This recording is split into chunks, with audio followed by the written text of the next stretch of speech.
Hey, how's it going, everybody? Paige here, the One Foot Gamer. I'm doing great. Creeping up on 100 subscribers. Why don't you make my day and hit that subscription button if you haven't already? Maybe once you see something you disagree with, put it down in the comments. That could really help me out. So, have you ever wondered why there are so many dungeons in the world of Dungeons and Dragons? What are they there for? Why are they there? Who built them? It seems like a lot of effort was put into these places just to let them kind of go to ruin.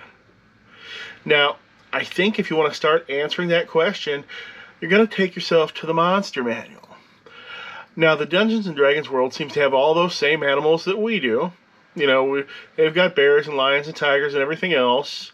And most of those don't seem to be limited to certain continents like they are in our world. But then they've also got giant or dire, depending on what version of the game you're playing, versions of all those same animals. So you've got tigers to deal with and giant tigers. And since there's dinosaur stat blocks for every version of D&D, seems like we've got all the dinosaurs as well in this world. And nobody has firearms. There's no guns. At least no effective ones.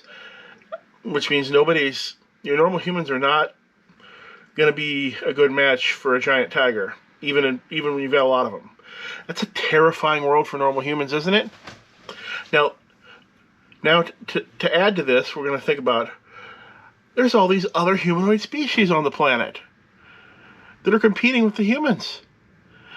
There's hundreds of them if you count all the monster manuals and species that were added in adventures. There's dwarves and gnomes and kobolds and goblins and orcs and Aarakocra and ratlings and weaselmen and all sorts of other things that I can't think of the name right now. Barklings and nixies and elves. There's tons of them.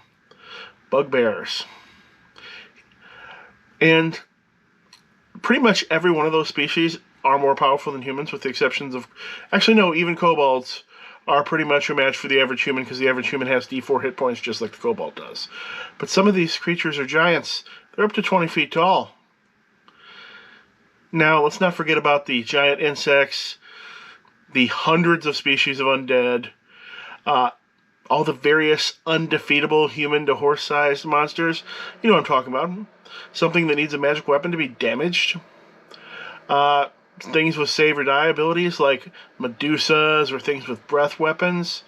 What are these normal humans going to do against these things?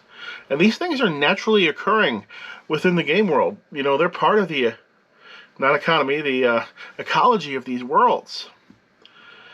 I mean, this is a world that has flying predators capable of killing humans. Sphinxes, perytons, or moving into the mega predators, dragons, wyverns. This is a world in its natural state that's incredibly dangerous to simply be outside. There'd be a natural tendency for all human-sized intelligent creatures to seek out or create living situations that the mega predators and giants can't get into, and that are very good defense points against everything else. Your classic farmhouse or village of Hamlet is no sort of safety from the sort of predators that roam the D&D worlds. I mean, we personally live in the world that only has a few animals capable of forcing their way into a house and killing the occupants, and almost all the animals who can do it are herbivores. Rhinos can knock down houses, elephants can do it. Pretty sure your big bears can break in, but your big bears are probably the only ones who would kill the people. I'm sure I'm missing something, or somebody's going to tell me a story about how tigers get into houses easily, and maybe that's true. The D&D world, however, has hundreds, if not thousands, of different species that getting into a farmhouse is no trouble for, and they would gleefully take out everyone inside, whether it's to eat them, whether it's killing them because it enjoys it, whether it wants to turn them into more undead, it doesn't matter. These monsters would have to be relatively common simply because there's so many different species of them. They need to keep a bare minimum breeding population of all of them. I mean, think about dragons. There are at least 10 species of dragons because most versions of the Monster Manual list at least the 10. Your red, your black, your green, or your gold, silver, so on. But once you get into the other monsters and supplementary material, there's at least 50. It's probably 100. We'll go with the 50, though. That means there's probably a good 50,000 dragons on any given campaign world because they've got to have a breeding population. 1,000's a safe number. Assuming an Earth-sized world, that is one dragon for every 30 by 30 mile chunk of land. So you're never that far from a dragon. Ever. And don't say, oh, well, Paige, half of the dragons are good, so they're not a threat. Come on. Dragons are still top-tier predators that need to eat large amount of meats and who also gather treasure. Now, some sources claim that gold dragons won't eat humanoids, but I don't buy that. A gold dragon is still a dragon. It has more in common with a black dragon than it ever would with a human. At least that black dragon, he has the same form. He's also a dragon. You know, they are not going to be best friends. They're not going to agree with each other on everything. But that black dragon is closer to that gold dragon in everything than any human is. The dragons are going to view themselves as far above everything else. You know, humans are ants or pets. I mean, your gold dragon might not kill humans for fun, and he probably won't. He'll probably talk to humans who approach them if he's not eating or hunting or whatever. But when he's out hunting, he's likely to just eat whatever he comes across in the order he comes across it. You can't make the gold dragon who, you know, just woke up from his long slumber and needs to eat 2,000 pounds of meat. He's not going to decide on a case-by-case basis which creatures he's going to eat. Oh, well, better not eat those humans. Or, better not eat those herd animals. They belong to those humans. No, he's going to eat whatever he finds. All of these monsters and dangers are going to lead to an incredible number of dungeons being built simply for humans to live in. You got to keep out all the dinosaurs and giants and barghasts and Tyrannosaurus rexes and other mega predators. Then you're going to add your bars and your traps and your pit traps and dead-end corridors to, you know, help you take care of the smaller predators and fight most of the undead. Now, this doesn't mean that in the modern game world that everybody has to live in dungeons. We assume that this is just a phase that humanity had to go through.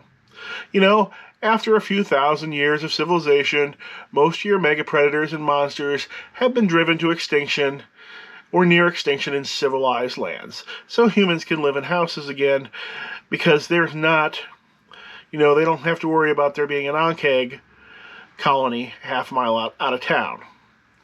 This has a few effects. First, it gives a perfectly good reason for all those dungeons to be laying around everywhere. That's where people used to live. The second allows you to do what some video game role-playing games do, which is to make the overland encounter tables more and more dangerous as you get further from civilization.